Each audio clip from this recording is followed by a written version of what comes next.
Hello, मयुरीज किचनमध्ये आज आपण पाहणार आहोत खवा आणि पनीरपासून बनलेले मोदक. झटपट होणारी रेसिपी आहे. चला रेसिपीला सुरुवात करूया. इथे मी वेट मशीनने सर्व प्रमाण मोजून घेणार आहे. त्याप्रमाणे 50 ग्राम खवा, 100 ग्राम पनीर आणि 50 ग्राम पिठी साखर घालून हे छान ग्राइंड करून घेणार आहे. ह्याची बारीक पेस्ट बनवायची आहे आपल्याला. इथे मी एक नॉनस्टिकचा पॅन घेतला आहे.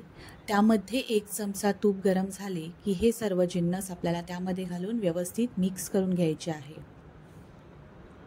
2 मिनिटे मंद गॅसवर परतल्यावर आपल्याला त्याचा रवाळ टेक्स्चर मिळतं. आता यामध्ये आपल्याला पाव कप डेसिकेटेड कोकोनट घालायचा आहे. त्यानंतर पाव कप दूध पावडर घालायची आहे. दोन्ही जिन्नस मिश्रणामध्ये एकजीव करून घ्यायचे आहेत. त्याचे कुठेही गुठळ्या ठेवायच्या नाही आहेत आपल्याला. आता यामध्ये पाव कप कोमट दूध घालणार आहे. त्यानंतर ते व्यवस्थित मिक्स करून घेऊ. दूध एकजीव करून झाले की आपल्याला यामध्ये पाव कप साखर घालायची आहे. ही मी साखर मिक्सरमधून बारीक वाटून घेतली होती.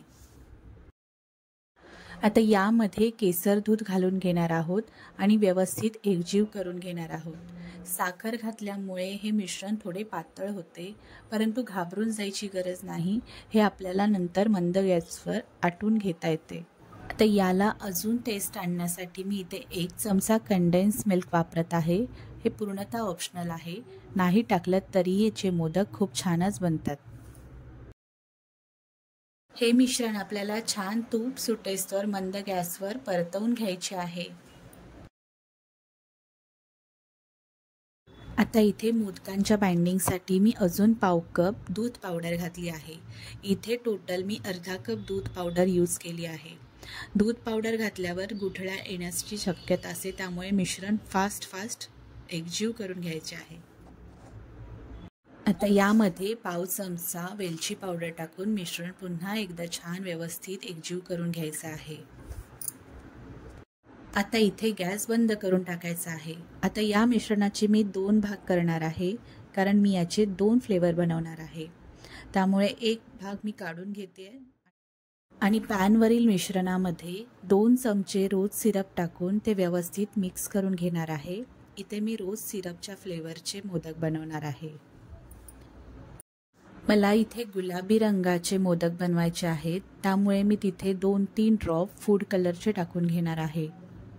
हा जेल कलर फूड आहे. आता पहा, मिश्रण एकजीव झाल्यानंतर त्याचा कलर किती छान सुरेख गुलाबी आला आहे. आता हे मिश्रण एका प्लेटमध्ये थंड होण्यासाठी काढून घेऊ आणि दुसरं मिश्रण पॅनमध्ये घेऊन त्यामध्ये मी रसमलाईचे 2-3 ड्रॉप टाकणार आहे, कारण हे मोदक मला रसमलाई फ्लेवरचे करायचे आहेत. मोदकांना छान कलर आणि फ्लेवर येण्यासाठी मी इथे केसर फूड कलर घातला आहे. हा मी दुधामध्ये मेल्ट करून घालणार आहे, ज्यामुळे हा खूप अजून चवदार मोदक होणार आहे. आता आपण हेही मिश्रण एका प्लेटमध्ये थंड होण्यासाठी काढून घेऊया.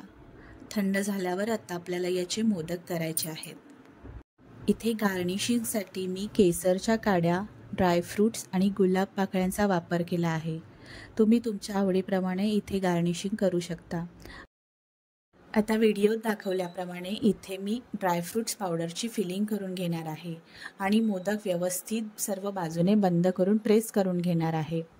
इथे पाहू शकता आपला तयार आहे रसमलाई फ्लेवरचा मोदक. किती छान आणि सुबक दिसत आहे ते. आता याच पद्धतीमध्ये मी रोज सिरपच्या फ्लेवरचेही मोदक करून घेणार आहे आणि यासाठीही मी केसर काड्या आणि ड्रायफ्रूट्सचा गार्निशिंगसाठी वापर केला आहे. यामध्ये पण आपण ड्रायफ्रूट्स पावडरचीच फिलिंग करणार आहोत आणि सेम पद्धतीमध्ये मोदक करून घेणार आहोत. मोदक छान सर्व बाजूने दाबून व्यवस्थित घ्यायचा आहे, ज्यामुळे त्याच्या कडा फुटणार नाहीत. तुम्ही पाहू शकता हाही मोदकचं गार्निशिंग आणि कलर किती छान सुंदर दिसत आहे ते. आता इथे मी सेम पद्धतीमध्ये मिक्स फ्लेवरचा मोदक करणार आहे. तोही तुम्हाला खूप आवडेल. फ्रेंड्स, तुम्हालाही माझ्या पनीर खव्यांच्या मोदकांची रेसिपी कशी वाटली? घरी एकदा नक्कीच करून पहा आणि आपल्या बाप्पाला नैवेद्यासाठी हा प्रसाद दाखवा. आणि मला कमेंट्सद्वारे कळवायला विसरू नका. अगदी बाजारात भेटणाऱ्या मोदकांपेक्षाही खूप छान चव लागते ह्या मोदकांना. व्हिडिओ संपूर्ण पाहिल्याबद्दल धन्यवाद. थँक्यू.